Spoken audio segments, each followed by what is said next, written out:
Alright, magandang araw mga kababayan. Welcome back dito po kung saan tayo ay mag-uusap-usap, mga makabuluhang pag-uusap patungkol sa politika, lalong-lalo na sa nangyayaring kaganapan ngayon sa Senado.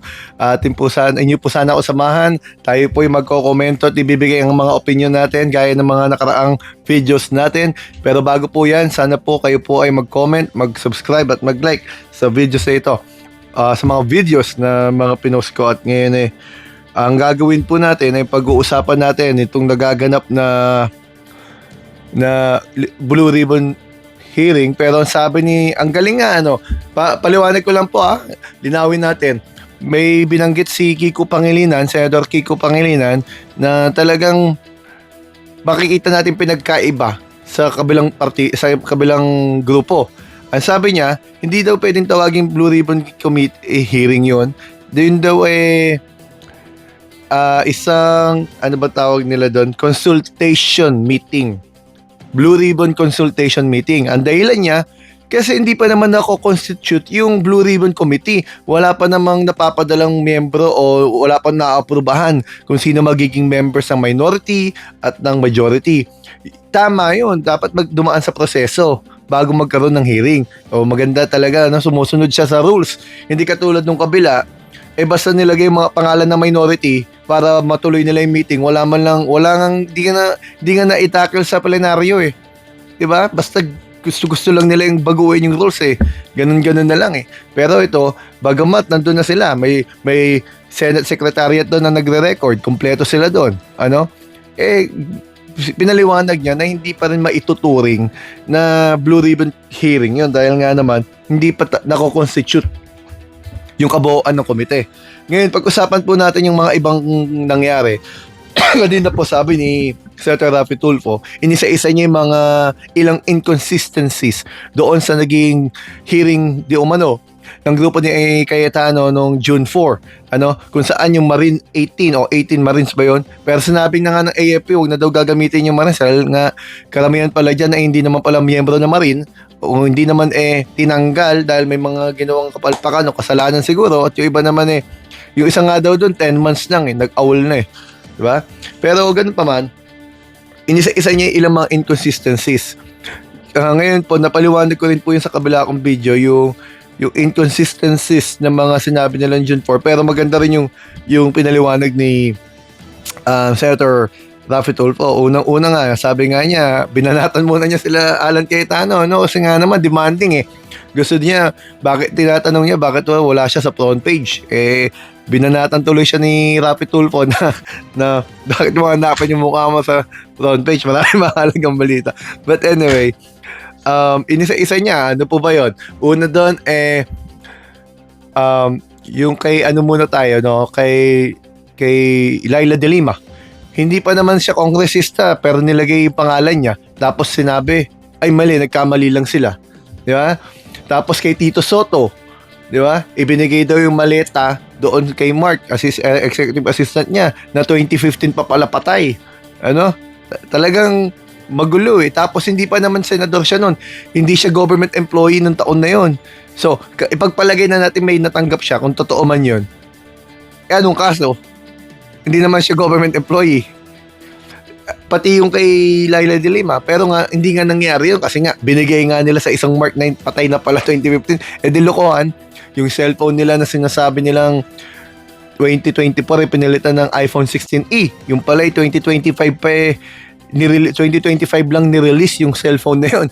Talagang magulong inconsistencies nito. Ang pinakamabibigat ng consistency nila, yung doon sa affidavit nila nung una noon na kasama si Loren Legarda, si Mark Villar, pero hindi nila binanggit. At ngayon nga, dahil nandun ng mga Marines doon sa opisina ni Robin Padilla, imbes na bumaba doon humarap, doon sila nag-press con, talagang hinahati nila atensyon ng tao. Ngayon, doon nila sinasabi nila na hindi naman pala kasama si Loren, kamali lang sila. Anong klaseng credibility meron yung mga yan? Diba? Dahil kaalyado na nila si Loren, hindi na nila binigay yung maleta. Pero sa affidavit nila, binigyan nila ng maleta. Dinescribe nila kung saan nila binigay. Sinabi nila yung mga detalye, tapos ngayon hindi nangyari yon. Kasi kaalyado na nila. Paano pag naging kaalyado nila itong mga to? Di absueldo rin to. Kaya nga yung sinasabi ko sa kabila kong video noon na pinibintang nila kay Ping Lacson na walang ginawa.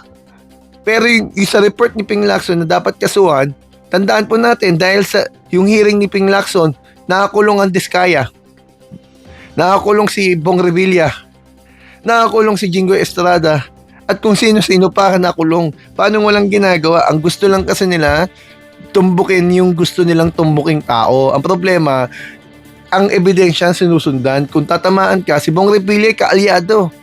Tumakbo yan sa ilalim ng alyansa. Pero unang-unang nakulong pa nga. Kasi ang titignan ebidensya, paano naging ebidensya yung sinasabi ng mga Marines? Ang affidavit nila, kaya nga na sinabi ni Atty. Matibag, ang kanilang affidavit, hindi naman individual. Kumbaga consolidated, kumbaga collective. Sinasabi nga ng Supreme Court. Kasi yan, walang cross-examination nangyari doon sa kay Kayla Cayetano, doon sa hiring-hiringan nila. So ngayon, kung wala silang affidavit talaga na individual at collective lang, di ba parang mahina nga naman yun, yung sinasabi ng Supreme Court. Kasi dapat, kung talagang ikaw ay testigo, dapat hindi lang basta personal knowledge ang alam mo o narinig mo. Dapat nakita mo, dapat alam mo talaga nangyari. Sabi ni Patibag dun sa kanilang ginawang interview sa mga yan noon, iba-iba sagot Ang daming inconsistencies yung iba, sabi nga niya, parang 10 to 20% lang yung tumugma sa mga sinabi ng iba Yung pinag-iwalay nila yung interview. Pero pag collective sila, isa tono nila. Kasi may nagko-coach yung hearing nila ng June 4, di ba yung sagot nila tinatama. Inililis doon sa gustong marinig Di ba? Tinatama. Yung nagtatanong, siya na rin gumagabay sa nagsasagot kung anong isasagot. Yan ang nangyari nung June 4 isipin mo naman yan. Paano ba yun? But anyways, ngayon po yung hearing na nagaganap nga, sabi nga ni Erwin Tulfo yun ang official hearing dahil siya ang chairman. Pero maganda yung sinabi ni Senator Sherwin Gatchalian. Ang sabi nga niya, kayo, dapat pumunta kayo doon, no? Kasi kung dala-dala ninyo katotohanan, kahit sino kausap nyo, katotohanan yung mabibigay ninyo. Hindi pwedeng kung sino lang ang gusto nyo magtanong sa inyo, doon nyo lang bibigay yung katotohanan nyo. Paano kayo mako-cross-examine nga naman? Paano pa papatunayan kung totoo yung katotohanan sinasabi ninyo? Parang ganun ang punto niya no? Dahil parang namimili sila ng grupo lang kung kanino silang grupo sasabihin, yung gusto nila sabihin. Kaya tumakbo sila doon sa opisina ni Robin Padilla, doon sila Imbis na kumarap sila doon sa pagdinig, nandoon sila kung saan walang cross-examination. Pag bumaba sila, may cross-examination nun, tatandami silang itatanong magulo. Anong epekto nun? Di may epekto yun sa kredibilidad nila.